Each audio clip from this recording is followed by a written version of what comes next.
ঠাকুরগাঁওয়ের এই জায়গাটা হয়তো আপনি প্রতিদিনই দেখেন, কিন্তু আজকে আমি দেখাবো একদম অন্যভাবে। কখনো কখনো বেশি দূরে যাওয়ার দরকার হয় না, নিজের শহরের মধ্যেই লুকিয়ে থাকে ছোট ছোট সুন্দর মুহূর্ত। চলুন আপনাদেরও সাথে নিয়ে যাই আজকের এই ছোট ভ্রমণে। ঠাকুরগাঁও বড় মাঠ মানেই এক ধরনের খোলা প্রশান্তি।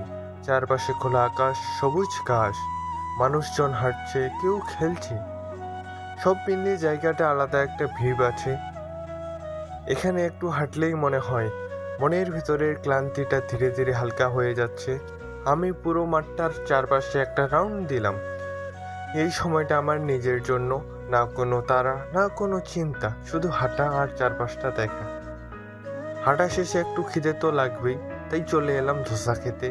গরম গরম ধোসা, সাথে চাটনি। সাধারণ খাবার হলেও স্বাদটা কিন্তু অসাধারণ। এই ছোট ছোট খাবারের মুহূর্তগুলোই ভ্রমণের আনন্দটা বাড়িয়ে দেয়। ধোসা খাওয়ার পর আমরা গেলাম একটা হোটেলে, একটু বসে আরাম করে খাওয়া দাওয়া। বন্ধুদের সাথে সময় কাটানো আলাদা মজাই থাকে। খাবার ভালো হলে জায়গাটাও মনে থেকে যায়। আজকের ভ্রমণটা খুব বড় কিছু না, কিন্তু এই ছোট ছোট মুহূর্তগুলোই দিনটাকে সুন্দর করে তোলে। আপনাদের যদি এই ভিডিওটা ভালো লাগে একটা লাইক দিন, আর এমন সাধারণ কিছু সুন্দর ব্লগ পেতে চ্যানেলটি সাবস্ক্রাইব করে পাশে থাকুন। দেখা হবে পরের ভিডিওতে।